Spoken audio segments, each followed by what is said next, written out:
Buenas tardes a todos y a todas y bienvenidos a esta primera webinar del curso 25-26. Mi nombre es David Benítez, soy inspector del Servicio Provincial de Cádiz y junto con mi compañero José Orihuela, que hoy no nos puede acompañar por que está precisamente impartiendo un curso a los funcionarios en fase de práctica, a los tutores de los funcionarios en fase de práctica, pues somos los que codirigimos esta escuela educativa de inspección educativa, Escuela Andaluza de Inspección Educativa. Antes de dar paso al ponente, que esta tarde nos acompañará y que nos hará ver sobre todo este ámbito relacionado con la prevención y la actuación para la protección de la infancia y la adolescencia dentro del ámbito educativo, me gustaría ceder la palabra a la presidenta de USI Andalucía, Ana María Verdugo, para que iniciara un poco lo que es esta webinar y la marcara dentro de él las acciones propiamente dichas. Ana María. Micrófono. Micro. Muchas gracias, David. Buenas tardes a todos y a todas. Como presidenta del sindicato de USIE Andalucía, para mí es un honor inaugurar este nuevo curso escolar de Escuela Andaluza de Inspección Educativa. No hemos elegido este tema, el primer tema de esta webinar, al azar. Y lo iniciamos el curso abordando una de las realidades como es el acoso y la autolisis, porque los datos que manejamos nos están obligando a ello. En el último estudio realizado por la Fundación ANAR en 2025 nos indica que el 12,3% del alumnado en España afirma que en algún momento de su escolaridad ha sufrido acoso.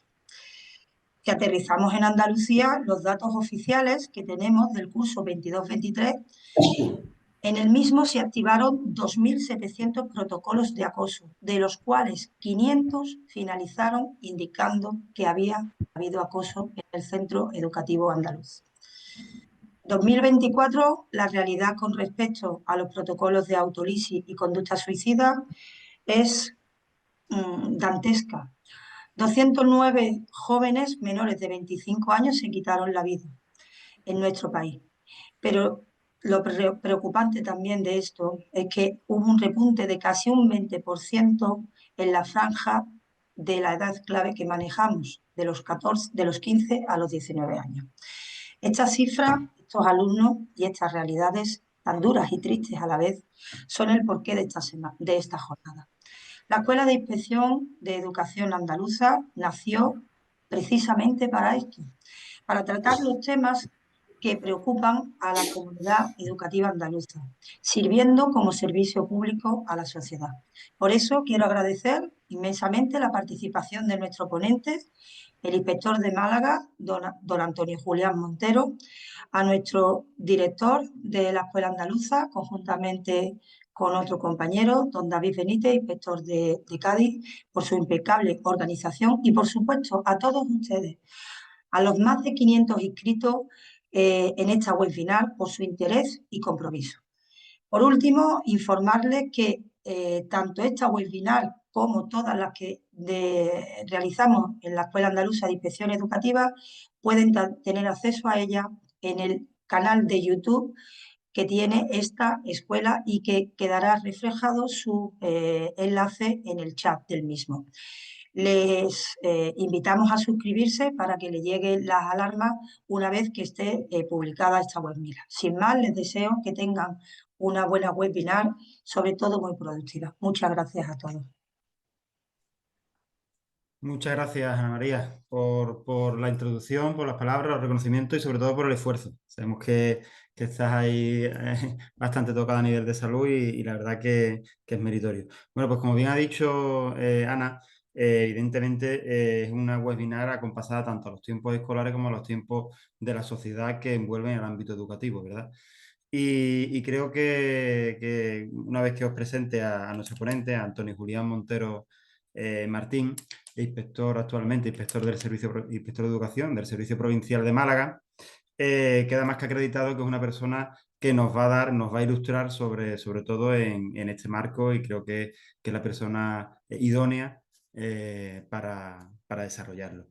Entre otras, bueno, el compañero Antonio, pues licenciado en Pedagogía y ha sido inspector dentro de su currículum, pues ha sido inspector central en Extremadura, de la Junta de Extremadura, así como presidente de la Comisión de Acoso Laboral en la Consejería de Educación de Extremadura, entre otras cuestiones. También es importante destacar de él pues, la coordinación en el desarrollo y en la elaboración de normativas relacionadas con el ámbito en el cual nos vamos a mover y el tema que nos vamos a mover, como el desarrollo de las instrucciones que regulan las funciones de la persona, de la figura del coordinador de bienestar, en Extremadura también, así como el coordinador en el desarrollo normativo del decreto de convivencia de esa comunidad autónoma.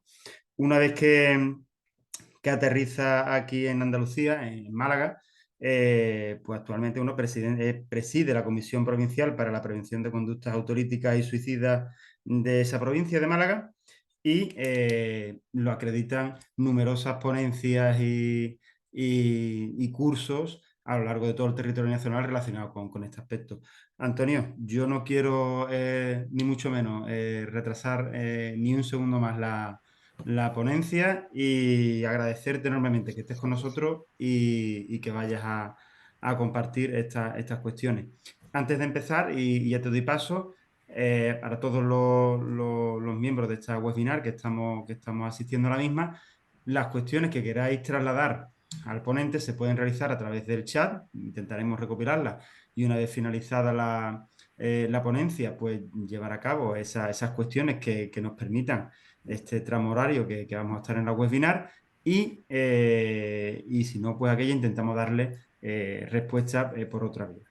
¿De acuerdo? Pero quizás la manera de intervenir va a ser esa, a través del chat y recopilaremos aquellas cuestiones. Antonio, pues sin más dilación, te doy paso y reitero las gracias. Pues muchas gracias, David, muchas gracias, Ana, por esta presentación y sobre todo quiero agradecer a todos los asistentes a esta webinar que, bueno, sabiendo lo liado que estamos, los deberes familiares en muchísimos casos y la hora que es, pues ver que ahora mismo hay 290 asistentes en esta webinar, pues es un reto y una suerte también para mí el poder compartir la experiencia que a lo largo de estos años he ido acumulando con el trabajo en este ámbito, ¿vale? Hombre, me gustaría este tipo de ponencias, que he dado en muchísimas ocasiones, la interacción humana es bastante importante, ¿no? Pero bueno, como tenemos este medio para llegar a mucha más gente, intentaré hacerlo lo más ameno posible dentro de los temas tan complejos y complicados que vamos a tratar hoy. ¿De acuerdo? Aunque, como me ha presentado David, soy inspector de educación, también he trabajado en la docencia más de 20 años o 20 años, en centros bastante complicados, con bastantes problemas de convivencia y de violencia, incluso de violencia intrafamiliar, ¿vale? Quiero enfocar esta ponencia no solamente, como he dicho, del ámbito de la propia inspección o normativo, sino también desde un punto de vista humano y emocional, ¿de acuerdo? Porque ahí es en el ámbito en el que nos debemos mover en el trato con nuestros menores en los centros escolares, ¿de acuerdo? Pues sin más dilación voy a presentar, ¿vale?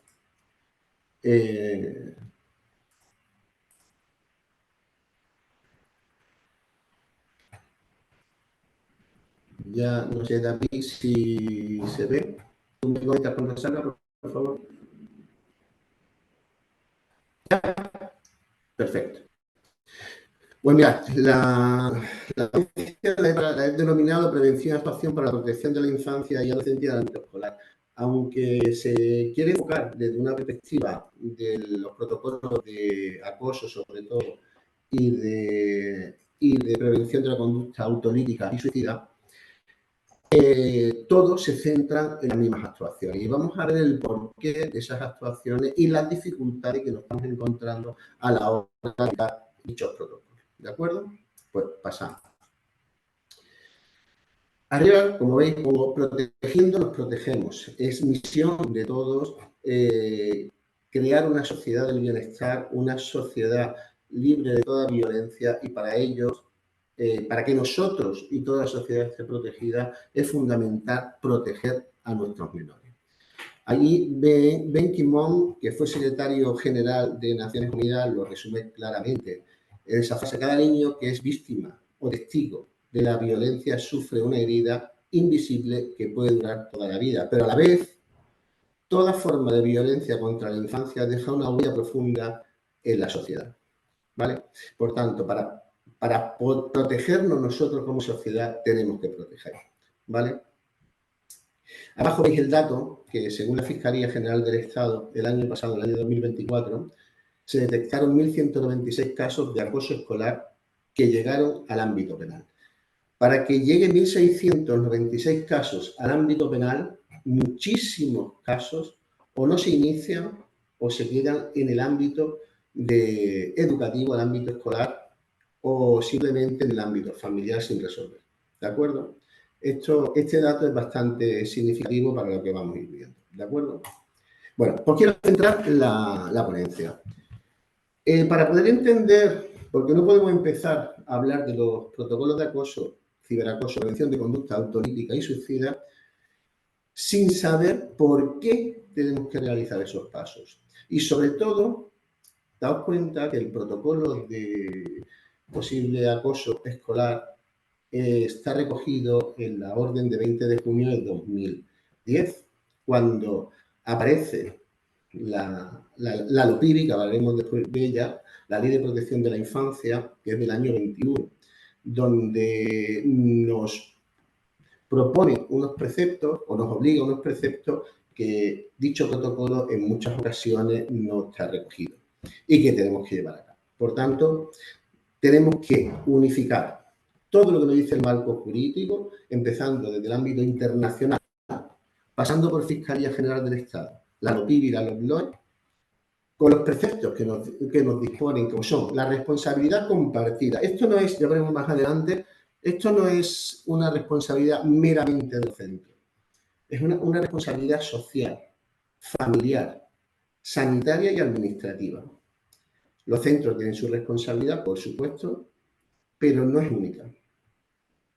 Tenemos que determinar qué entendemos por violencia, porque una de las cuestiones, hablando con los compañeros y con muchos centros que llevo, es ¿qué entendemos por violencia? ¿Qué es violencia? ¿Cuándo activamos el protocolo? ¿Cuándo no activamos el protocolo? ¿Cuándo es posible acoso o cuándo es simplemente una conducta disruptiva? Vamos a hablar de un término que aparece en la LOPIBI, que es el deber de comunicación cualificado, que veremos más adelante. ¿Qué entendemos por actuación inmediata?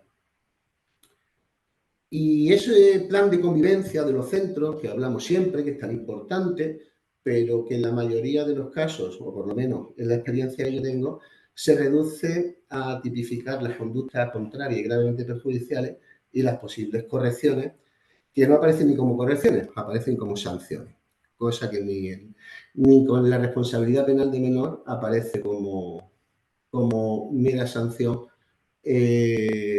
punitiva, sino rehabilitadora. Bueno, pues todo esto tiene que influir, o cómo influye, o cómo lo adaptamos a los protocolos.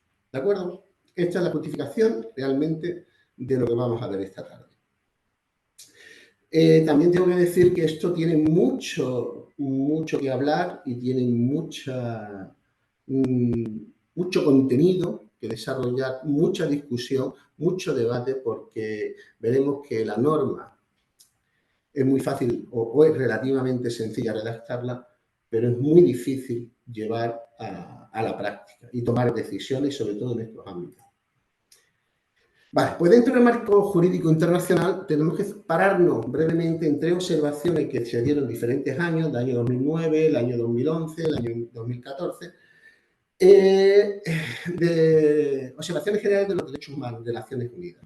En 2012 nos dice que los niños y las niñas tienen el derecho de ser escuchados.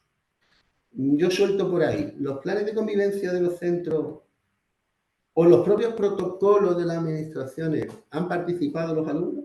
Ahí lo dejo. La observación 13 de 2011 dice que ningún niño, ninguna niña tiene que tener o ser o recibir ninguna forma de violencia. Que parece obvio, pero bueno. Un tema, aunque no lo creáis, hay sentencia, un tipo de violencia puede ser que el alumno no esté recibiendo las adaptaciones necesarias en el sistema educativo. ¿Vale? En principio, en 2013, la observación 14, que el interés superior del menor está por encima de cualquier derecho legítimo. ¿Vale? Y, por supuesto, la Agenda 2030, Desarrollo Sostenible, su objetivo 16, dice promover sociedades justas, pacíficas e inclusivas, reconociendo que la protección de la infancia es esencial para el desarrollo sostenible global. Vale, a partir de aquí tenemos que ir quedándonos con estas ideas de este marco internacional, porque España está suscrito a todos los tratados internacionales y debe cumplirlos. Internacionales dentro de la Comunidad Económica Europea, internacionales los que esté adscrito, a desarrollarlo normativamente en el territorio nacional.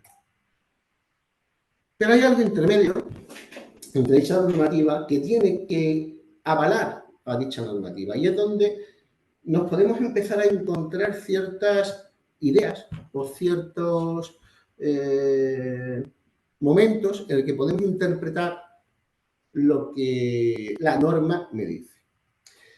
A ver, en el año 2005 se publica en el BOE la instrucción 10/2005 sobre el tratamiento del acoso escolar desde el sistema de justicia juvenil. Esto es doctrina de la Fiscalía General del Estado. Bueno, es doctrina, nos ayuda a interpretar qué es acoso. El acoso como tal no está tipificado como en el Código Penal, ¿de acuerdo? Lo que se tipifica, y tiene muchas interpretaciones, es el artículo 173.1 del Código Penal, que es un trato, lo pongo ahí en mayúscula, bien grande, trato, porque veremos más adelante la diferencia, trato degradante que menoscaba gravemente la integridad moral, sometiendo a la víctima a una situación degradante de humillación e indignidad para la persona. Es el TCS del año 2004. ¿Vale?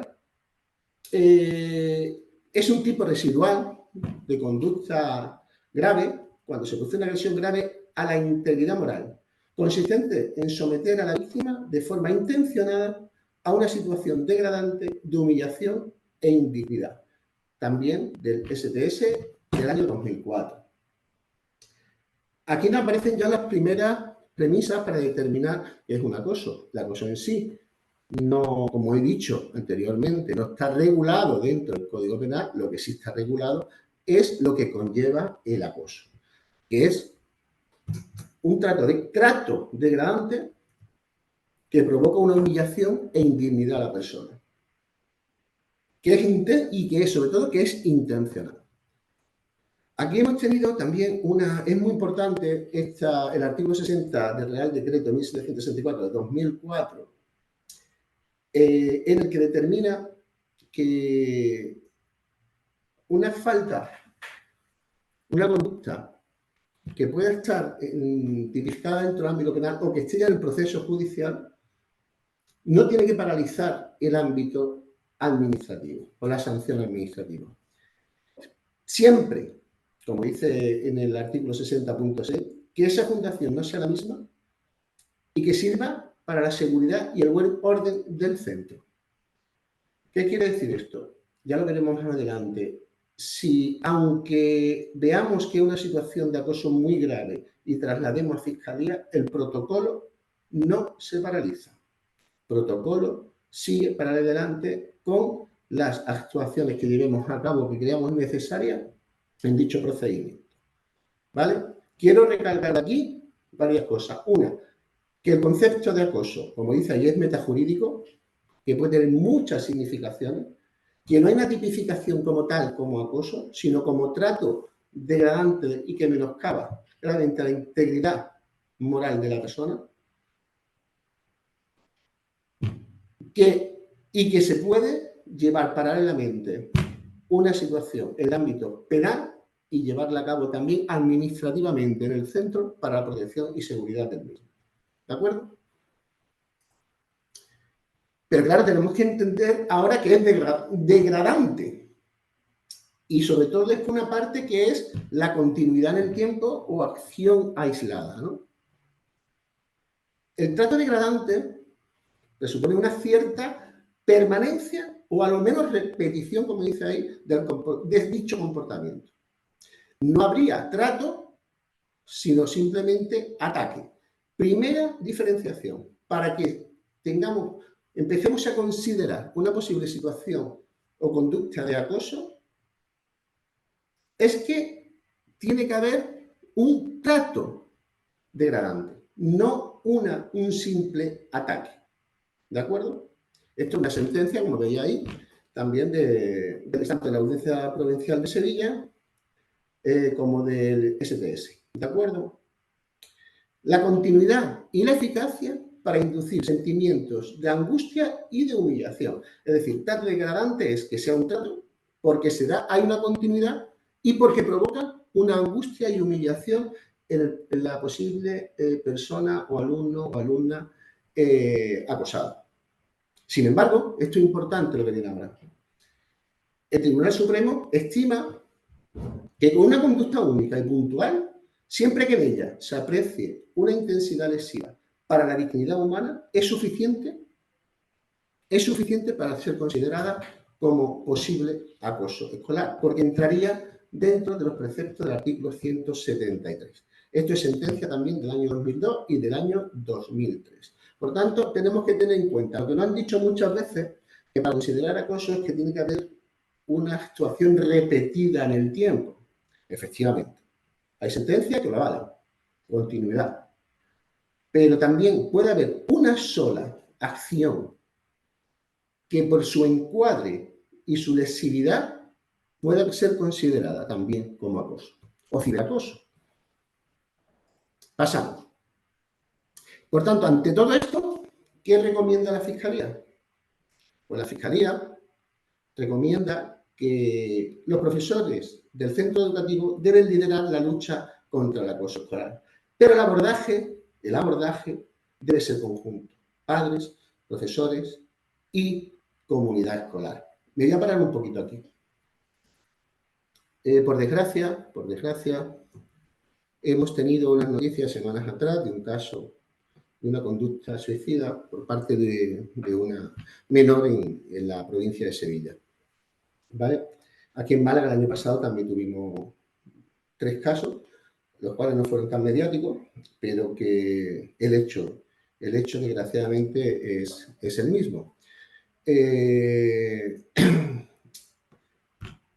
Esa parte, y ya veremos por qué aparece, esto es del año 2005, como en Fiscalía, la LOPIBI hace una ley integral, porque es fundamental. A ver, los centros educativos pueden ser el lugar idóneo para identificar posibles situaciones de violencia. Yo voy a hablar ya de situaciones de violencia, no voy a hablar solamente de acoso, hablo de todo, porque la necesidad de identificar esa situación no es ponerle una etiqueta, que puede ser violencia, agresión, abuso, vamos a dejarlo en violencia, por desgracia. Tiene su responsabilidad, pero no solamente el centro, es una responsabilidad compartida. Las administraciones sanitarias y de esa identificación también son una entidad importante. Salud mental dentro del ámbito sanitario, pero también los padres. Y de hecho los padres somos dentro, porque una de los factores por lo que llevo tanto tiempo en este ámbito es porque no sé si alguno de vosotros lo habéis vivido, pero yo sí con mi hija he tenido situaciones de los dos protocolos que vamos a abrir ahora, ¿vale? Y en el fondo, como dice el Código Civil, los padres, madres, somos los máximos responsables de la protección de nuestros hijos. El centro de salud, el centro educativo, salud mental, las administraciones públicas, tienen el deber de proteger, como veremos más adelante, pero el último responsable somos los padres y las madres del cuidado de nuestros hijos. Y si el centro, por desgracia, no asume sus responsabilidades, debemos, pues en un primer momento, como veremos, denunciar a la Fiscalía. Ponerlo en conocimiento de Fiscalía. ¿Vale? Bueno, avanzamos. Pero también importante, lo que dice ahí, evitar la judicialización innecesaria. No todo hay que mandarlo a Fiscalía. Escuchando a algunos fiscales de menores en Valencia el año pasado, ellos decían que siempre hay que llevarlo, o hay que llevarlo casi todos los indicios que tengamos a Fiscalía. Otros, en lo que yo estoy más adecuado, estoy más conforme, es que no todo hay que llevarlo a Fiscalía. Sobre todo aquellos acosos que se definen como soterrado, que vemos ahí, ¿no? Y sobre todo a los menores de 14 años, que como sabéis, no tienen aún responsabilidad penal, ¿no? El acoso soterrado, como es la exclusión social, como son los motes, hablar mal, desarrolla habitualmente en el ámbito educativo y familiar. Siendo los casos que sean graves, que determinemos como graves, veremos qué es lo que determinamos como grave, lo que sí tenemos, ese nivel cualificado de comunicación, que diremos más adelante, comunicar a los servicios sociales o si son excesivamente graves, a Fiscalía. Pero muchos hechos leves reiterados, eso también lo dice la doctrina de la Fiscalía General del Estado, pueden considerarse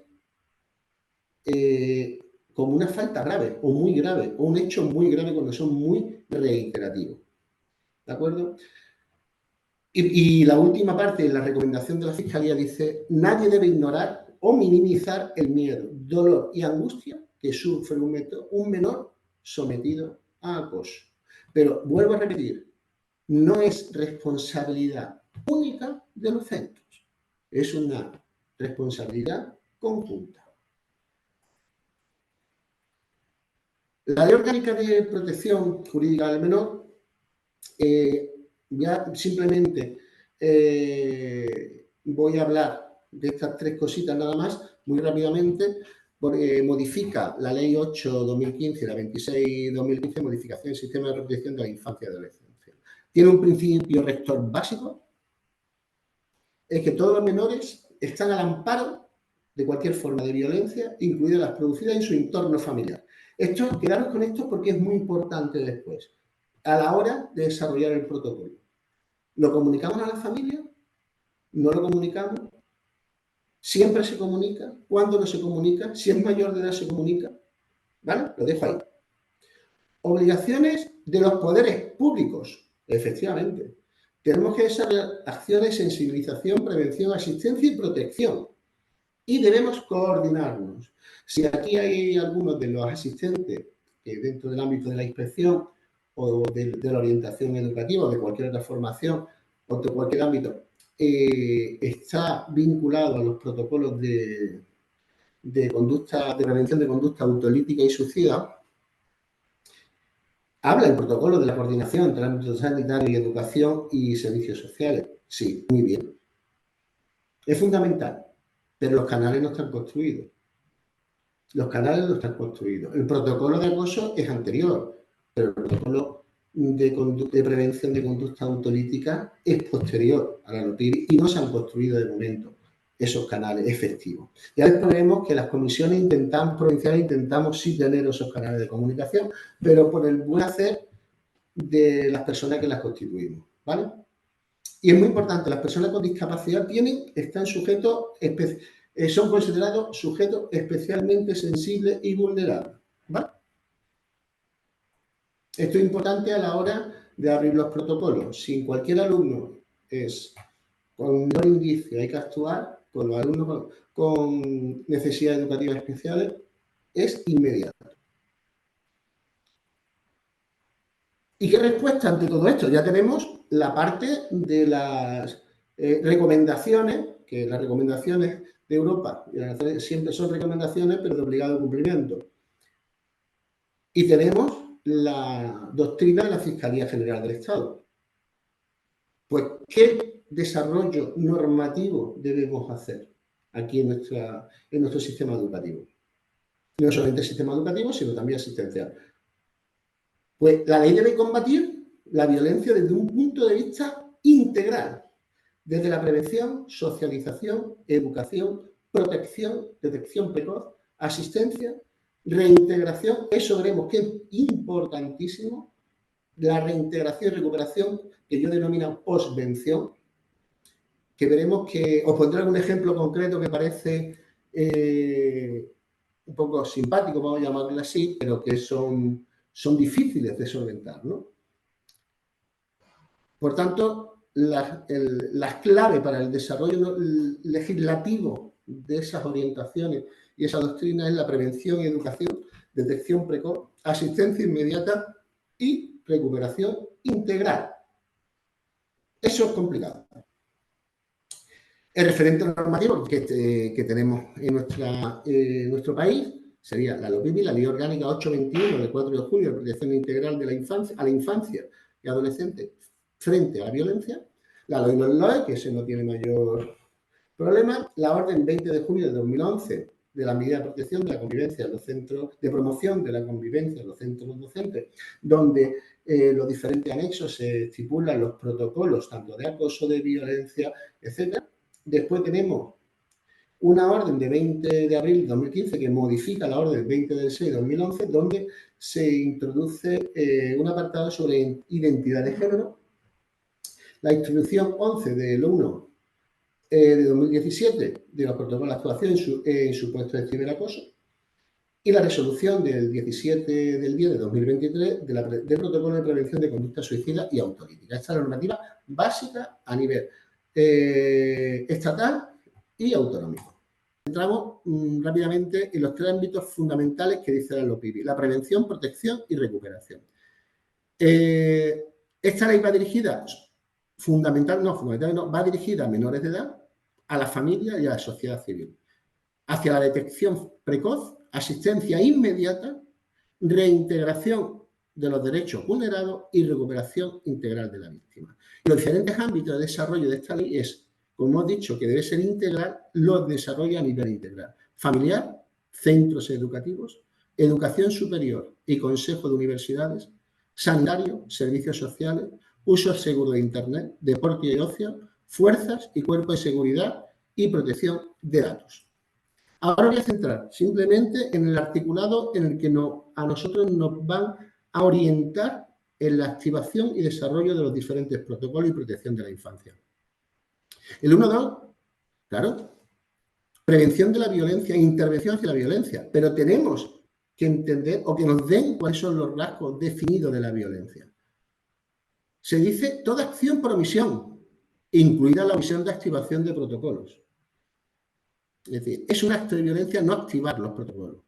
Trato negligente que priva a las personas menores de edad de sus derechos y bienestar. Maltrato físico, psicológico, castigo, humillaciones. Cuando dice trato negligente que priva a las personas menores de edad de sus derechos y bienestar. Ahí se incluye el protocolo de prevención de conducta autolítica.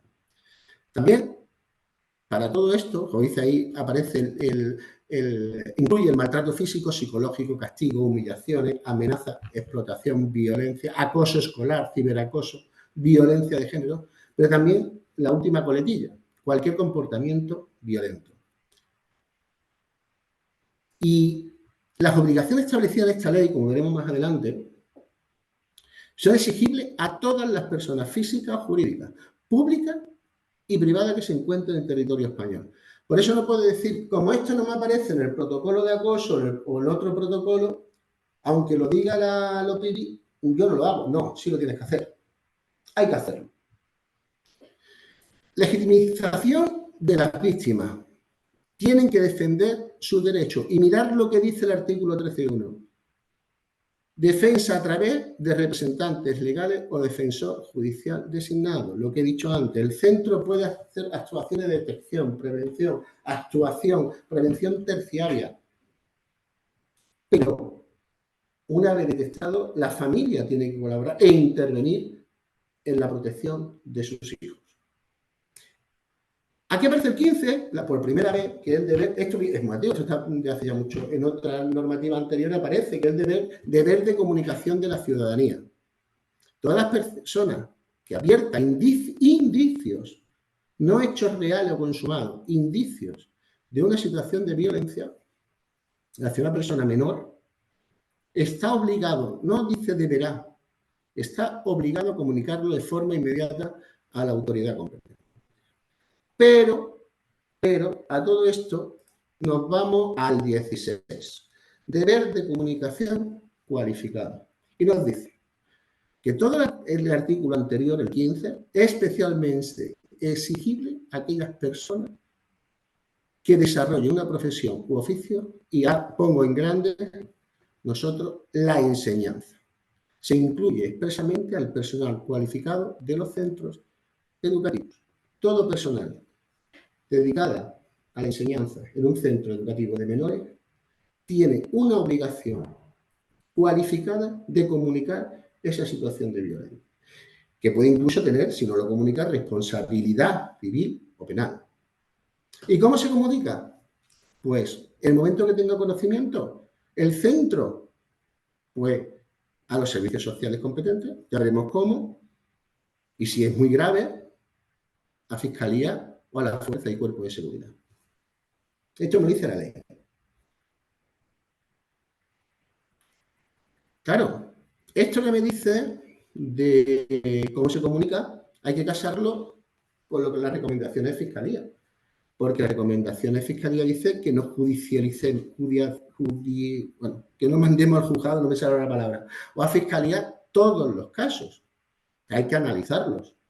Hay que analizarlos y aquellos, como hemos dicho, los soterrados, que se puedan llevar a cabo, desarrollar, mejorar en el ámbito educativo, pues que se haya en ello, ¿no? Pero en la menor duda, yo soy de los que piensan así, hay que comunicarlo a Fiscalía. Primero a Servicios Sociales y después a Fiscalía. Aquellos, y si nos damos cuenta o percibimos que nuestros alumnos han sido vulnerados en la protección de datos, sobre todo los alumnos con necesidades educativas especiales, hay que comunicarlo inmediatamente a la Agencia Española de Protección de Datos.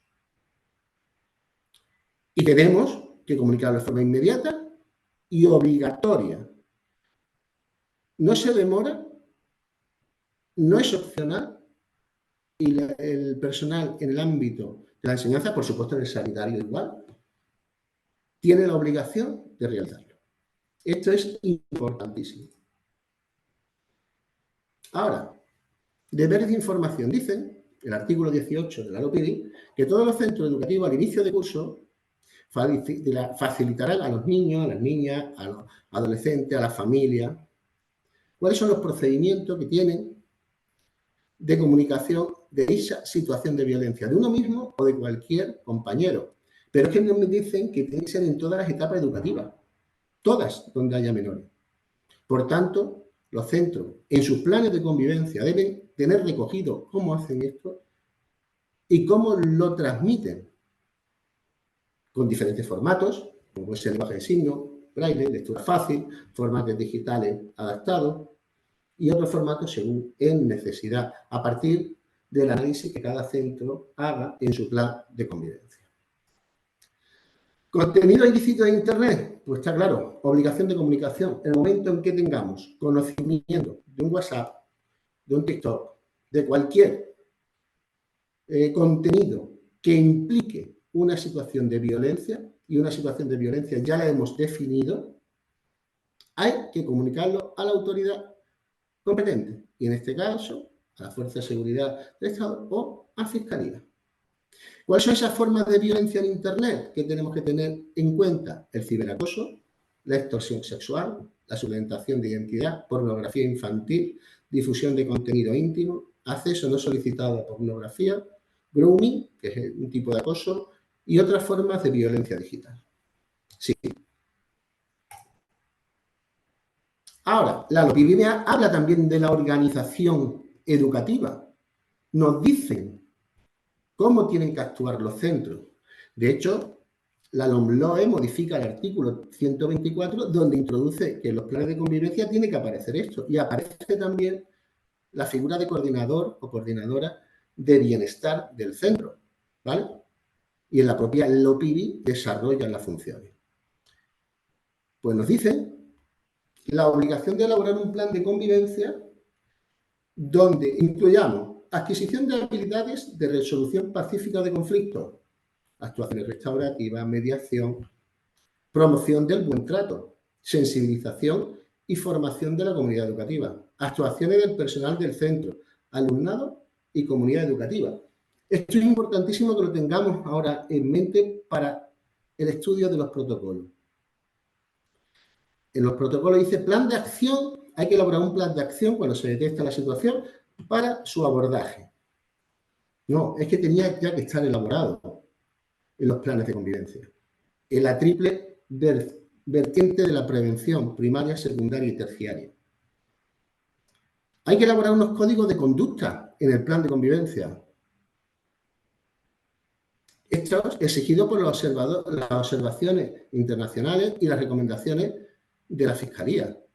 Ese código de conducta no es simplemente recoger lo que el decreto 327 328 recoge sobre conductas contrarias o gravemente perjudiciales, sino en el fomento de las buenas conductas, en el fomento de la sensibilización, en el fomento de la socialización efectiva y del buen trato. ¿De acuerdo? Pero es que también habla de funciones del consejo escolar y del claustro. No solamente vienen recogidas en la normativa específica nuestra.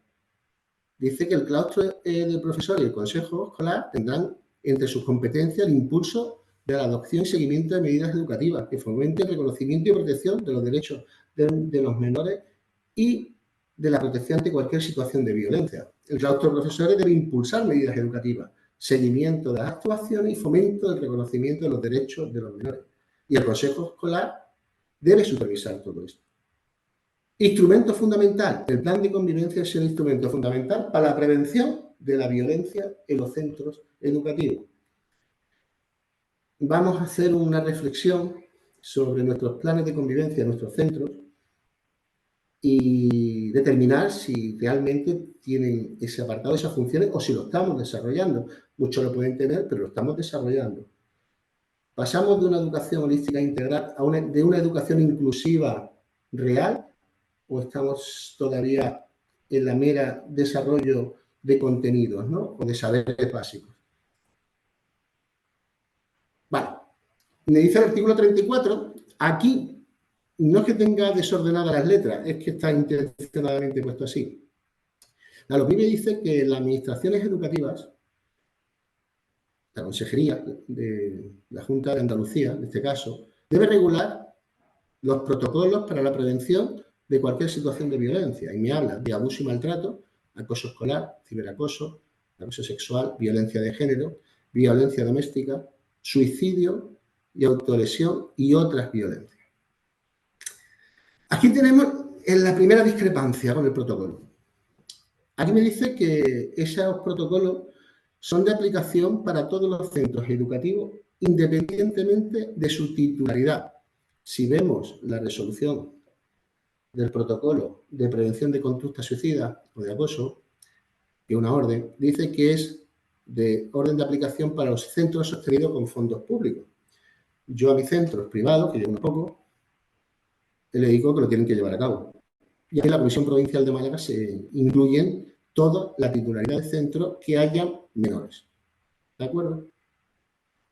Y ahora, lo que siempre preguntáis, ¿cuándo se activa un protocolo? Me lo dice el artículo 34.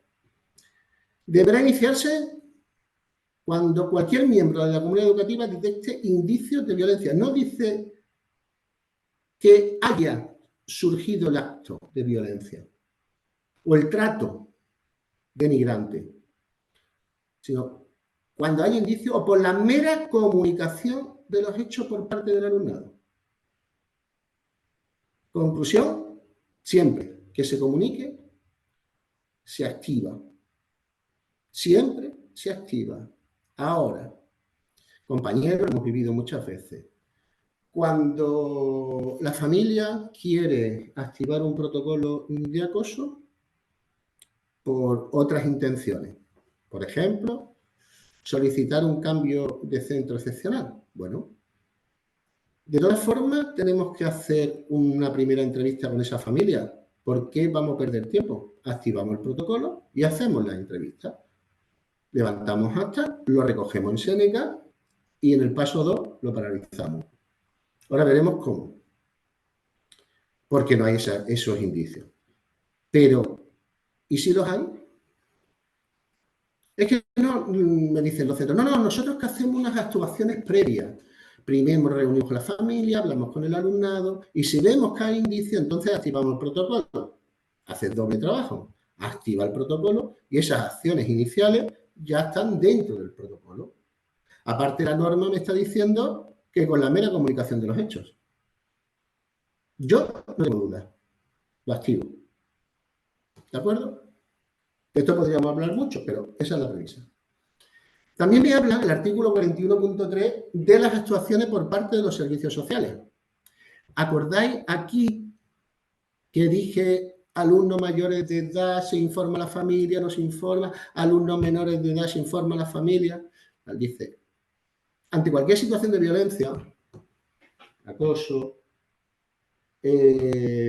conducta autolítica, ya veremos por qué la conducta autolítica, y si es cierto que tiene cierta gravedad,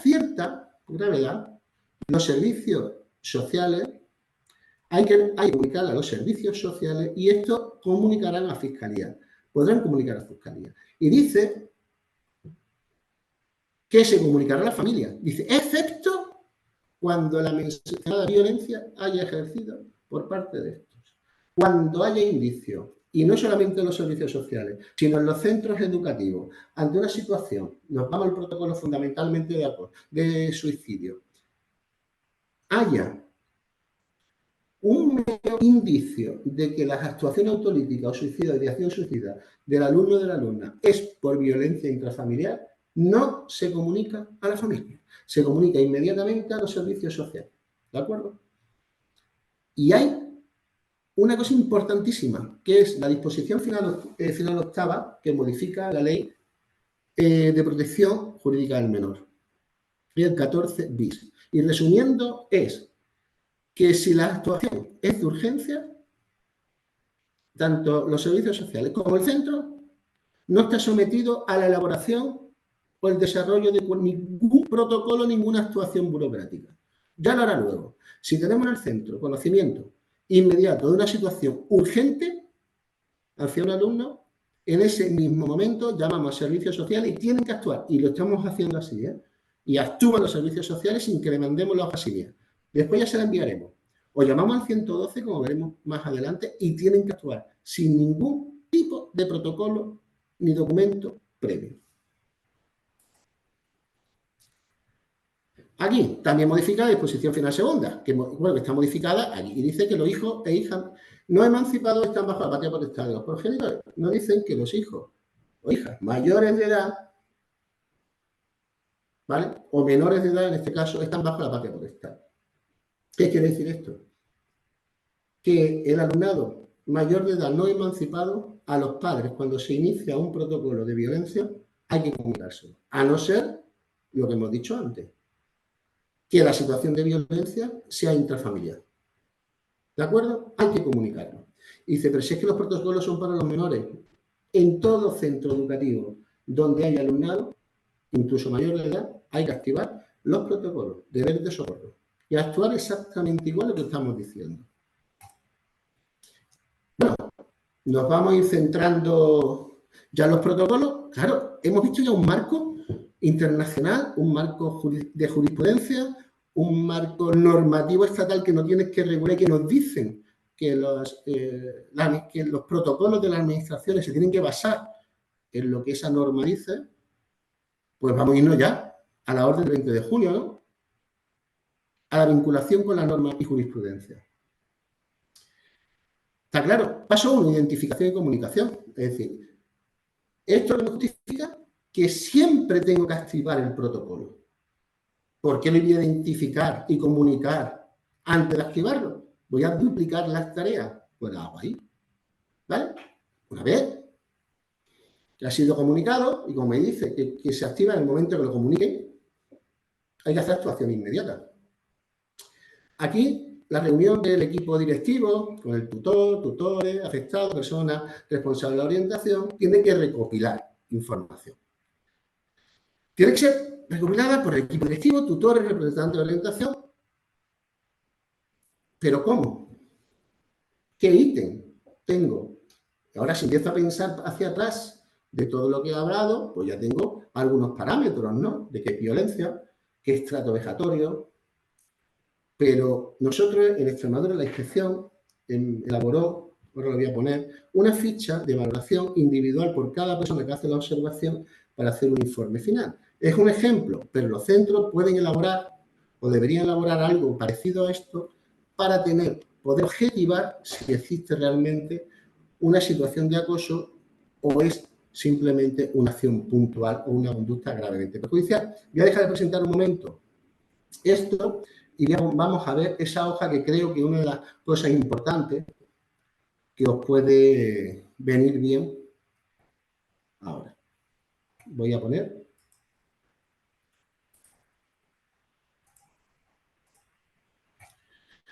David, si no te importa, me dices si aparece la hoja, por favor. Sí, ahora mismo tenemos la hoja delante. Perfecto. Mira, Muchas aprovecho gracias. y no te interrumpo luego. Podemos cerrar, son las 17:53 aproximadamente, sobre las 6:15, para dejar unos Sí, 15 sí, sí. minutos de margen para después el chat, que hay varias cuestiones que te quieren trasladar. ¿De Perfecto, acuerdo, perfecto. Antonio?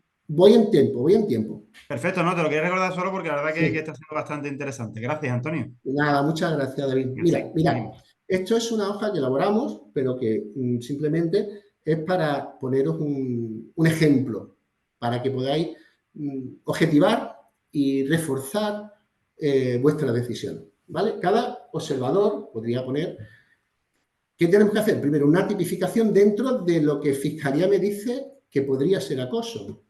Si fuese verbal, físico, social o psicológico, si hay insultos, si hay golpes. Veis aquí, vamos señalando, cada observador tiene su ficha y va apuntando lo que ve. Y si ves dentro del ciberacoso, los diferentes ámbitos de ciberacoso. Por otro lado, la localización, ¿dónde se produce? Si es física, social o psicológica, si es en el aula del profesor presente, no presente, el comedor escolar, gimnasio, porque aquí, daos cuenta, cuando las situaciones se fiscalizan y llega al ámbito jurídico, nos van a pedir que por qué, si hemos activado el protocolo, en qué nos fundamentamos para determinar si existía posible situación de acoso o no. Y aquí lo podemos tener, ¿no? Esto es una persona, pero ahora veremos el resultado, ¿no? Por otro lado, los indicadores, lo que hemos dicho, lo que nos decía la LOPIBI, esos indicadores y el ámbito internacional los vamos a recoger aquí. Falta clase, el ámbito educativo y en la familia, ¿no? Distanciamiento con los padres, angustia, nerviosismo, etcétera, lo vamos señalando. Del agresor, del posible agresor, manifiesta conducta agresiva, etcétera. También vamos poniéndolo aquí. Como esto va a estar grabado todo, pues lo vais a tener, ¿no? Se hace normalmente existen las situaciones de acoso, los observadores pasivos, ¿no? Es decir, el rebaño que acompaña al posible agresor, un acosador. Y ahora, una vez que tenemos toda esta información, un observador valora si sin duda hay acoso o ciberacoso, si con dudas no es acoso y es un conflicto serio, no es acoso y se trata de una agresión puntual y no es acoso, es un conflicto simple, ¿vale? Pues al final lo que se hace es de todos los observadores hacer un informe final comparando la información. Yo le llamo aquí equipo de valoración.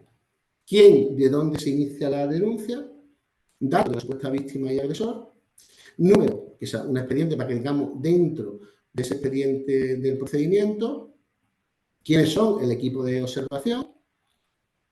Ya vemos aquí conjuntamente qué tipificación de acoso es. Si es puntual o reiterativa, veis que aquí incluye las dos posibilidades que puede ser acoso, incluso puntual, ¿no? localización donde se producía, qué reuniones hemos mantenido, qué indicadores nos han dado para determinar cada uno de ellos, otras situaciones y características del acoso. Y ponemos, ¿ha habido indefensión? Sí o no. Desequilibrio de poder, que es una de las características, reiteración del comportamiento abusivo, personalización, rasgos personales, otro. Otra información complementaria, porque en un momento determinado la denuncia puede provenir de los servicios sanitarios o de la propia Fiscalía, atendiendo a la jurisprudencia de que hay que actuar doblemente en el ámbito administrativo y en el ámbito jurídico, ¿vale? Evaluación de las medidas y las conclusiones. Y ya es lo mismo que anterior, pero de forma conjunta en un informe. ¿De acuerdo? E incluso un apartado ya que dice, por la especial gravedad se recomienda comunicar a otros organismos. ¿De acuerdo? Pues voy a dejar de presentar esto y sigo con la presentación que teníamos antes. Espero un poco.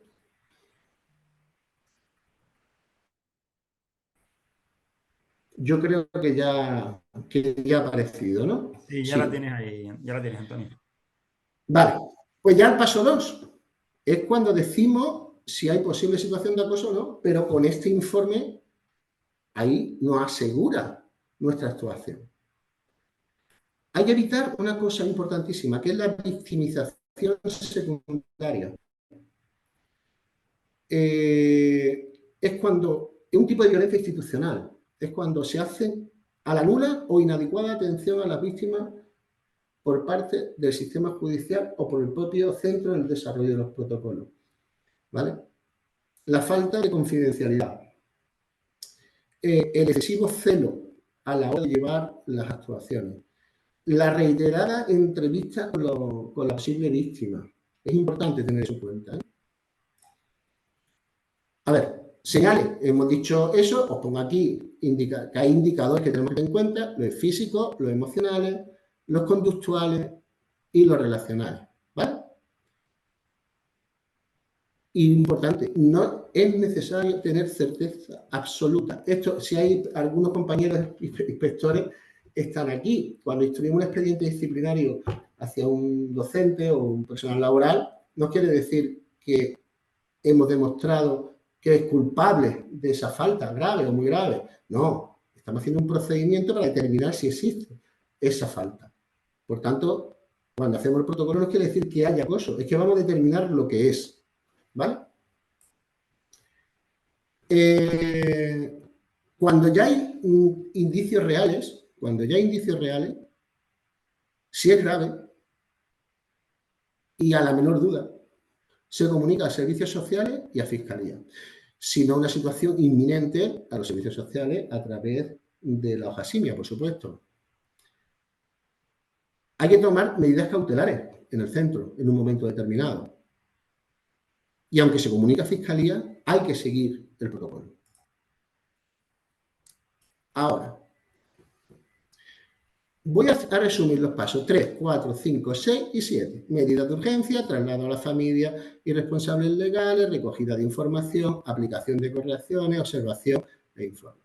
Todos estos pasos deberían ya estar recogidos y se haría de forma inmediata si nuestro plan de convivencia de los centros estuviera elaborado tal como dice la LOPIDE. Estaría recogida ya todas las actuaciones inmediatas. ¿Cómo se va a trasladar a la familia? ¿Qué aplicaciones vamos a hacer preventivas? De restauración. ¿Cómo vamos a hacer las observaciones? ¿Qué personal se dedica a ello? Si estuviera regulado, no tendríamos que, como dicen en mi tierra, aquí en Málaga, zampatarama, entre un paso y otro que no sabemos cómo hacerlo, ¿vale? Medidas 8, 9 y 10. Digo exactamente igual. También tenían que estar definidas la comunicación a la Comisión de Convivencia, comunicación a inspección y definición de medidas según plan de convivencia. Y entre medio de todo esto, si no se ha comunicado a Fiscalía Pero si ha determinado que es acoso, porque puede ser un acoso soterrado, como se ha dicho antes, insulto, algún tipo de agresión física no grave, se ha llevado en el ámbito del centro educativo y lo que se ha finalizado, normalmente lo que se finaliza es con la corrección de una conducta gravemente perjudicial. Eso lo podíamos haber hecho desde el principio, determinando que no hay acoso y que es una conducta gravemente perjudicial. Pero es simplificar el procedimiento, porque entre medio ya me han dicho que tengo que hacer un plan de actuación o que debo llevar a cabo antes de que se produzca todo esto, un proceso de información, sensibilización y de cultura del respeto y del bienestar en el plan de convivencia, que es donde tiene que estar integrado. ¿De acuerdo? Entonces, y al final cerramos el protocolo al finalizar el año. ¿Vale? Ahora, resumen del protocolo de acoso. Identificación, siempre se abre, siempre, porque ¿para qué vamos a hacer actuaciones, a duplicar actuaciones en el proceso de identificación y entrevista? Ahora, para decir si hay indicio y seguir con el protocolo, o sobre todo, decir que no lo hay, tenemos que objetivarlo. Y a través de una tipología de fichas como la que he enseñado, nos dan mucha información para tomar esa decisión y nos protege al centro. ¿Vale? Posterior a eso, dependiendo de la intensidad o gravedad, se comunicará, como he dicho, a Fiscalía, a servicios sociales, o actuaremos en una prevención secundaria terciaria ya, ¿no? Es decir, desarrollando lo que el plan de convivencia tenía que estar implícito en él, y con esas actuaciones prevenir y actuar para evitar la situación que se está produciendo y, en casos más graves, con medidas cautelares de actuación. ¿De acuerdo? Bueno, esto es mucho más hablar, pero es poco tiempo lo que tenemos y en las preguntas a lo mejor se podrá desarrollar. Me centro rápidamente en el protocolo de actuación de conducta autolítica y suicida. Normalmente tenemos que hacer una actuación dual. Cuando hay una situación autolítica y suicida, puede ser fundamentalmente provocado por violencia intrafamiliar, enfermedades mentales, acoso escolar y ciberacoso u otra forma de violencia. Puede haber más, pero estos son el porcentaje mayor de esta tipología, cuando se da esta tipología de conductas. Claro, si yo abro un protocolo de conducta autolítica y resulta que es provocado por una situación de acoso, tengo que activar también el protocolo de acoso. Si es por violencia intrafamiliar, tengo que activar el protocolo de violencia intrafamiliar. Si es de enfermedad mental, tengo que derivar a salud mental a través del pediatra o el médico de familia, que para eso está la enfermera de referencia o enfermero de referencia, que es una de las labores que tiene que llevar a cabo. ¿Vale? Esto es fundamental. Hay que tenerlo claro. ¿Cuándo se abre? A la mínima, porque lo que he dicho antes, se abre los protocolos cuando se comunica, no es con acoso. La ley me habla de cualquier situación de violencia y esto es una situación de violencia. Ahora el paso 1, el paso de detección y comunicación, igual que el acoso, ¿vale? Pero es que aquí encima, si la situación es grave, y aquí yo ya puedo hablar de ejemplos, ¿no? Que, bueno, del último año, porque soy presidente de la comisión provincial. Si la situación es grave, si vemos con cortes, vemos con ideación suicida por escrito, en ese momento llamamos al 112. Los centros tienen que llamar al 112. Primero, porque me dicen que la actuación es inmediata. Segundo, porque queda grabado el deber de socorro y de atención al menor. Y porque nosotros somos ámbito educativo, no tenemos conocimiento del ámbito sanitario y no tenemos que asumir competencias que son del ámbito sanitario. ¿Vale? Comunicamos al 112, enviarán a un técnico y ellos valorarán la situación y si es grave, como ha pasado en muchos casos, la trasladarán al centro de salud o al hospital y ellos valorarán después si existe una posibilidad de ingreso o no. O también ayudarle poniendo en contacto con el 024. ¿Vale? Hay que construir un equipo que está con la dirección, orientador, coordinador de bienestar, enfermería, profesor de referencia y médico de hoy, ¿vale? Y tiene, como he dicho, un trabajo coordinado y multidisciplinar. Y en ese momento se empieza a hacer. Pero, como ya sabéis, en todas las provincias, en casi todas las provincias, hay un equipo de bienestar emocional que está en los servicios de ordenación. Pero este equipo de bienestar no tiene acceso a Seneca y no conoce. Por tanto, aquí en Málaga, como funcionamos es que todos los centros que abren el protocolo lo trasladan desde el primer momento por ventanilla electrónica al equipo de bienestar emocional. Y ellos inmediatamente se ponen en contacto con el centro educativo y dentro de sus funciones, que no es la comisión, sino es dentro del equipo de bienestar una función que es el asesoramiento a los centros. E incluso van a los centros a hacer dinámicas y a ayudarles y a intervenir. ¿Vale? Del paso 3 al 11. A ver. Si existe como he dicho, me voy a las situaciones graves. A las situaciones graves es una situación en la que hemos tenido que llamar al 112, ha habido un ingreso o no hemos llamado al 112, pero hemos derivado a través de la enfermera de referencia a salud mental. Hay una situación de posvención, que es lo que más me importa o más me interesa en este ámbito. Es una vez que hemos llevado todo este plan individualizado, derivación sanitaria, seguimiento, cuando vuelve al centro. Vuelve al centro y son los casos que nosotros no controlamos, que el director o la directora no sabe lo que hacer. Y ahí dice que hay que coordinarse sanidad con el centro educativo y al revés, pero nos hablan de protección de datos.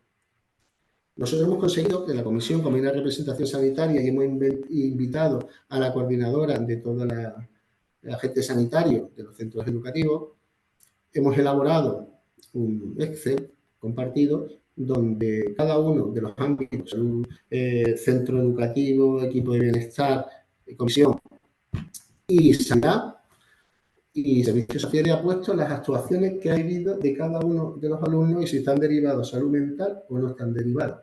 Si se le ha dado ya cita para salud mental o no se le ha dado cita, si está yendo o no está yendo a las terapias. Y ha habido 2 casos este año que la propia comisión ha denunciado a Fiscalía porque los padres no llevaban a sus hijos a las citas de salud mental o a las terapias que estaban citadas. ¿Vale? Es un tipo de violencia, la omisión acordada.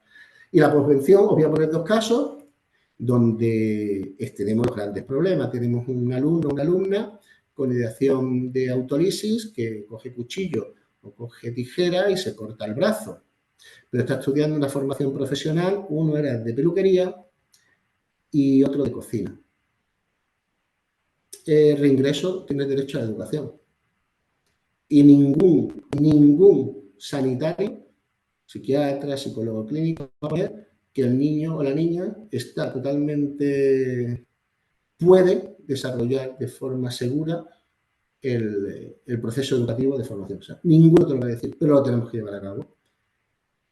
Y ahí está la comunicación con sanidad, que nos digan cuáles pueden ser los indicios, las actuaciones a llevar a cabo, no sanitarias, sino de comunicación cuando veamos una conducta un poco extraña de ese alumnado. Pero en el plan de convivencia, como he dicho antes, tiene que estar recogida lo que vamos a hacer. ¿Qué medidas de flexibilización o desdoble en un centro pasó? Esto es real, lo que estoy diciendo. Pues desdoblaron el aula. Y redujeron los alumnos a 6 por aula. Entonces, se podía. Entonces, yo no sé cómo dar cuál es la mejor solución, pero hay que tenerlo. Y hay que darle cobertura. Por lo tanto, para mí, lo más difícil de este protocolo es la prevención. Y tiene que existir, para que haya un éxito, una coordinación que ahora mismo es muy deficitaria, va por el bien hacer de la gente y la implicación de los agentes que estamos trabajando en esto, en el ámbito educativo, ámbito social, sanitario, judicial, familia y comunidad. Conclusiones. La protección integral implica un marco normativo sólido, que ahora mismo no es tan sólido, vamos a dejarlo ahí. Tiene que haber una responsabilidad compartida, no solamente los centros, no solamente los padres, todos. Tenemos que tener un deber de comunicación inmediata. Hay que actuar de forma inmediata, con cautela y con un compromiso colectivo a la protección integral y tolerancia cero ante cualquier situación de violencia. Y como mensaje final me gustaría que os quedara claro con que es un imperativo ético ineludible, moral y legal, que los centros tienen que ser un espacio de protección, un nido de cuidado, y que la omisión también es violencia. ¿De acuerdo? Y creo que más o menos he podido terminar en un tiempo que estaba más o menos estipulado. Ha sido muy rápido, perdonad, mucho contenido, pero creo que algunas ideas claves, sobre todo en lo que la parte deficitaria que hemos encontrado las personas que estamos en este ámbito, pues he querido trasladar, ¿vale? Pues muchísimas gracias por el rato. Muchísimas gracias a ti, Antonio, porque sinceramente ha sido una exposición brillante, tanto en la exposición en sí como en el contenido. Y bueno, ya te puedo adelantar, antes de iniciarte aquí algunas preguntas que hemos recopilado en el chat, que la gran acogida que ha tenido en todos los sectores el contenido y cómo lo has tratado. Así que felicitarte, porque bueno, te voy a dar un dato, aunque vamos a empezar ya con el chat, pero te voy a dar un dato. Ha habido más de 600 inscritos y 400 asistentes en vivo en picos de la webinar. Entonces, creo que es importante reseñarlo por el trabajo de todos y agradecerte nuevamente el contenido y la manera de trasladarlo. Bueno, Antonio, te voy a realizar varias cuestiones que en el chat se han recogido, ¿vale? Mira, hay una que era un poco más extensa, pero se reduce en ¿qué hacer ante una acusación falsa cuando ya se ha activado el protocolo de acoso a tu hijo? Yo lo tengo bien claro. Nosotros no vamos a penalizar a los padres. Pues se cierra el protocolo y ya está. Ya está. Exacto. Es que nosotros no podemos actuar con ellos. La fiscalía, si ha denunciado en fiscalía, eso ya es otra cosa. Exacto. Pero los centros educativos, como bien dices, tienen esa vía. Mira, otra pregunta que hacen por aquí es, ¿qué hacer cuando un colegio no activa dentro del protocolo la comisión de convivencia? Perdón, no lo he entendido. Cuando dentro de un colegio no se activa la comisión de convivencia, entiendo, para la sanción que lleva aparejada dentro de esto. A ver, el que tiene, yo he entendido la pregunta, David, es una vez que se ha determinado una conducta gravemente perjudicial hacia un alumno, el que tiene la responsabilidad de llevar a cabo el procedimiento ordinario es la dirección del centro. Lo que ocurre es que yo siempre digo, y le recomiendo a los directores y directoras que tengan una responsabilidad compartida, que aquellos casos graves lo lleven a la comisión de convivencia para su valoración. Y aunque sea él el encargado, el que tiene que poner la imposición de la corrección, pero que esté avalado y en acta por la comisión de convivencia. Es el trabajo compartido y la responsabilidad compartida. Exacto. Mira, aquí entramos en un terreno que se nos da en los centros, tú bien lo sabes, cuando los casos que se puedan dar de acoso se centran y es alumnado en muchas ocasiones con graves problemas de conducta, diagnosticado con graves problemas de conducta. Nos pregunta por aquí cómo enfocar ese aspecto, si entraría dentro también de la tipología, si no. Perfecto. Un alumno con un trastorno grave de conducta se supone que está tipificado, que hay un diagnóstico y que hay unas pautas de actuación con ese alumnado. Conjunta, vuelvo a decir lo mismo, conjunta. Pregunta, ¿el centro está llevando a cabo todas las pautas que determina el informe o el dictamen de escolarización de ese alumno? ¿Sí? No. Si no lo lleva, puede ser que las conductas que el alumno esté llevando disruptivas sea porque no se esté llevando el plan de actuación correctamente con ese alumno. O sí, no voy a decir que nada. Segundo, responsabilidad familiar. ¿El alumno está medicado? ¿No está medicado? ¿El alumno asiste a terapia? ¿Existe a servicio de salud mental, a UMI? ¿Los padres lo llevan? ¿Sí lo llevan? ¿No lo llevan? Si todo va bien, si todo se está haciendo de forma correcta y el alumno sigue teniendo conductas disruptivas, no es una situación de corrección de conducta gravemente perjudicial, es una situación de actuación ante una discapacidad, una deficiencia. ¿Vale? Habría que retomar o analizar en la escolarización de ese alumno, ¿no? Pero ahora bien, si el alumno, esa conducta es por negligencia por parte de la actuación del centro o, en este caso, también puede ser de la familia, pues habrá que reconducir al centro y si la familia se le orienta y no actúa, pues habrá que comunicarlo a los servicios sociales. Y si mientras hay que tomar una medida cautelar de ese alumno por la inasistencia al centro para la protección de terceros, pues habrá que tomarlo, pero teniendo en cuenta todas las variables que yo acabo de decir. Exacto, para después marcarlo, ¿no?, dentro de los factores que hemos visto, como acoso, acoso, Efectivamente. como bien has mencionado al principio, que es un dato súper interesante, el de la continuidad o el de un ataque que implique ese Efectivamente. efecto en el otro, y es donde habría que marcarlo. Estoy totalmente de acuerdo con la respuesta que has dado, es así. Y se nos dan muchos casos en los centros, Mucho, mucho, muchos mucho. casos en los centros, sí que es verdad. Mira, te traslado otra cuestión. Como bien sabes, el foro es abierto, familia, Sí, sí. docentes, directores, orientadores y demás. Mira, dice uno, un protocolo puede cerrarse en el paso 2 porque no se entiende como que no existe acoso. Pero si entendemos que hay una falta, que sí ha existido una falta, entiendo yo, con la aplicación del plan de convivencia, ¿se podría proceder a la sanción? Sí, aparte, corrección, vamos a hablar de Sí, corrección, ¿vale? sanción o corrección, sí. Corrección, sí, claro, es decir, lo que no podemos hacer es un protocolo de acoso entero para determinar que hay una conducta gravemente perjudicial. Yo acorto, es decir, simplificación del procedimiento. Si en un momento determinado, el paso 2 hemos determinado que no existe, de hecho en la ficha, que en el ejemplo de ficha pone en la valoración, no existe los indicios de acoso, pero si hay un conflicto grave. Si un conflicto grave se determina como una conducta gravemente perjudicial y hacemos un procedimiento ordinario y llevamos a cabo con el trámite de audiencia a la familia y punto. Pues sí. Nos comentan también, cuando se abre un protocolo por indicios de acoso, por los indicios, ¿no? ¿Hay que comunicarlo siempre a las familias implicadas y explicarles nuestros indicios o no hasta que lo veamos en firme? A ver, si se abre el protocolo y se entrevista a la familia, hay un principio jurídico básico que es el que tú puedas, el principio contradictorio, que te puedas defender, ¿vale? Entonces tienen que ser informados ambas partes, siempre. Sí. No hay una información reservada, como se decía en otros casos. En el momento que se abre el protocolo debe ser transparente. Mira, bueno, otra participante, ¿no? Nos dice, si se cierra el protocolo por tener falta de evidencia o ser falso, ¿queda en el expediente del alumnado reflejado esta cuestión de que se ha iniciado un protocolo de acoso? A ver, los expedientes del alumno, pues si hasta los de Fiscalía de Menores con antecedentes penales queda a los 18 años, queda borrado todos sus antecedentes. Aquí queda en Séneca. A ver, es que aquí yo tengo una lucha tremenda, y perdonadme ahora el comentario, que creen que Séneca es dogma de fe y es norma, ¿no?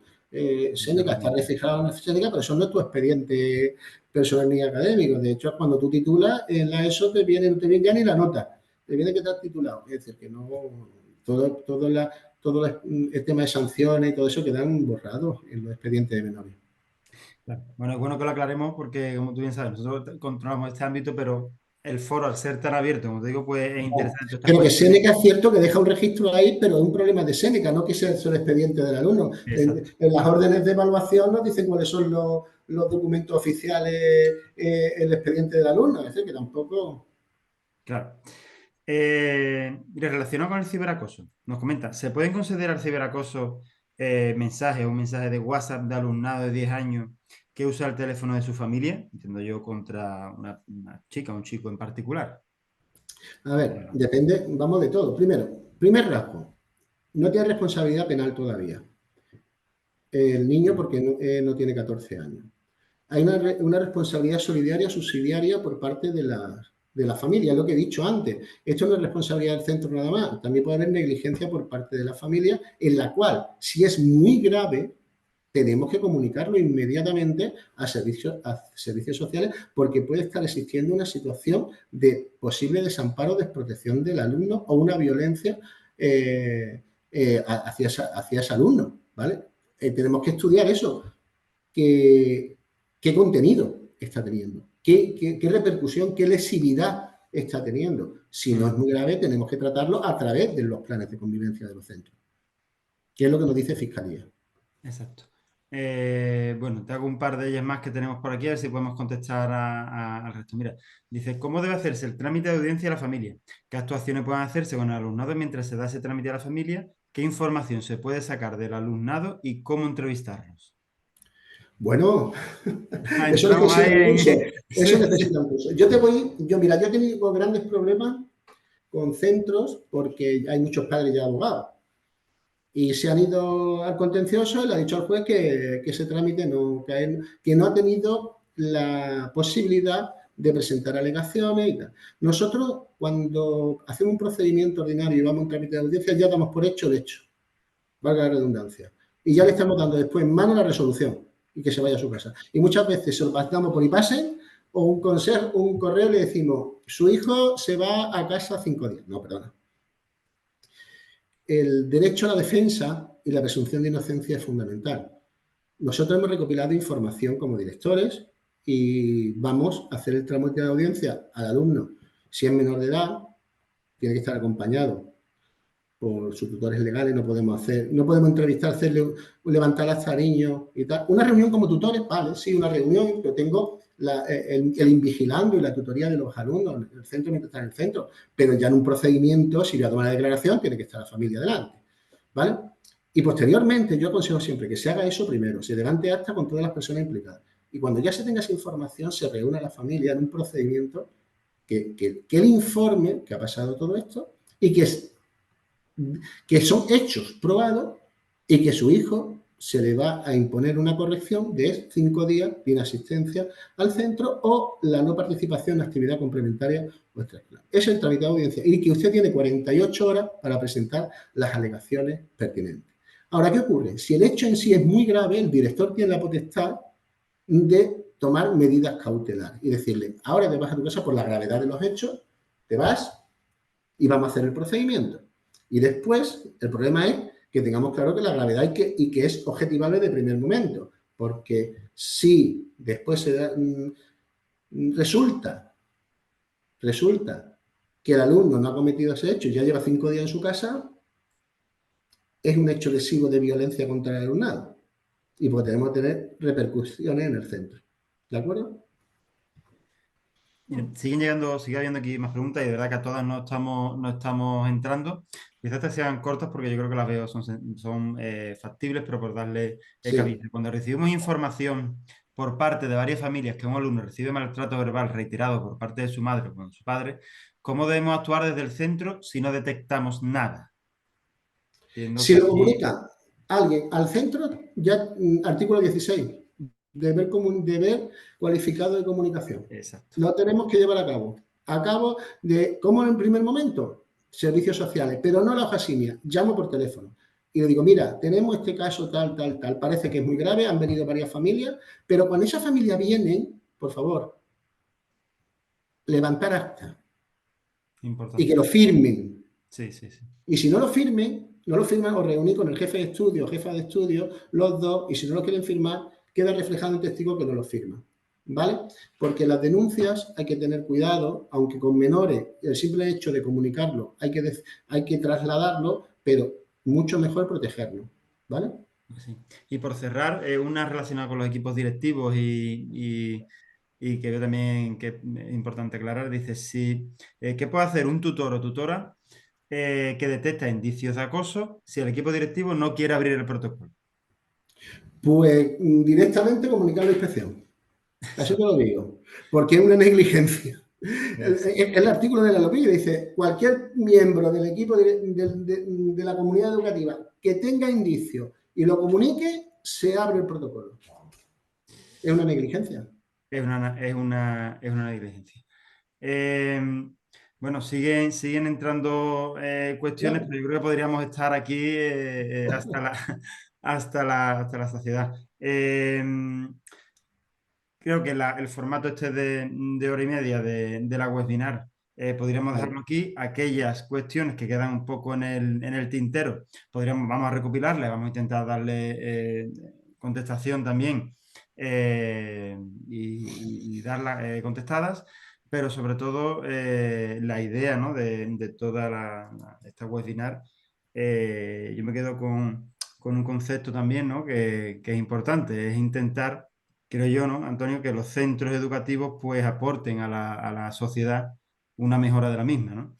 Y en esa mejora, dentro de los ámbitos que has expuesto, es reducir ese efecto irreversible que produce en los menores temas de acoso, ciberacoso o lo que conlleva esas conductas autolíticas e ideas suicidas, ¿no? Que, como bien dice, ahora efectivamente. mismo estamos aquí. Y esos efectos, esa huella irreversible, esa sí que no, esa sí Eso es que no. complicado luego, ¿eh? Es muy complicado. Mucha Así, terapia y mucho trabajo después personal, familiar, que exacto. es complejo, es Por complejo. eso hay que, como bien dice, establecer buenos procedimientos, buenas estructuras para intentar evitar que se llegue ahí al nivel con los números que estamos llegando. Efectivamente, Pues efectivamente. Antonio, yo te agradezco enormemente en nombre de toda la Escuela Andaluza de Inspección Educativa, de todos los asistentes y de USIE, tu participación, tu Muchas ponencia gracias. y tu contenido.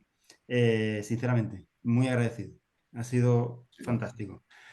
Pues por cerrar, antes de cerrar la sesión, la webinar, recordar que la ficha que Antonio nos ha compartido, una ficha que ha creado el ponente, el mismo, la vais a tener disponible tanto un enlace en la web para todos los que estáis inscritos en la web, como a través de los que os suscribáis al canal de YouTube, ¿vale? Ahí, a través de ahí, os haremos llegar también la ficha del ponente que la habéis solicitado muchos de los que estáis asistiendo a la webinar. Todo el material, vuelvo a recordar, estará disponible en el enlace de YouTube de la Escuela Andaluza de Inspección Educativa. Una vez, si os suscribís, pues os llegará la notificación por cuando se suba todo el contenido y, y todo eso en ese sentido. Eh, Poco más. Creo que la acogida ha sido, tanto en números como en sensaciones, bastante buena. Y cierro la sesión agradeciendo a todos los que habéis estado presentes, a todo el equipo que ha hecho posible el desarrollo técnico y vuelvo a insistir a nuestro ponente Antonio, a nuestro compañero, que 1.000.000 de gracias. Pues nada, muchísimas gracias por la atención. Es un tema bastante complejo, complicado, emocionalmente duro y tenemos que sensibilizarnos ante esta situación que los centros, yo siempre digo esta palabra, son nidos de protección hacia nuestros menores, que es nuestro futuro. ¿Vale? Pues muchísimas gracias. A ti, hasta luego. Pues un saludo a todos y que acabe bien la tarde. Hasta luego.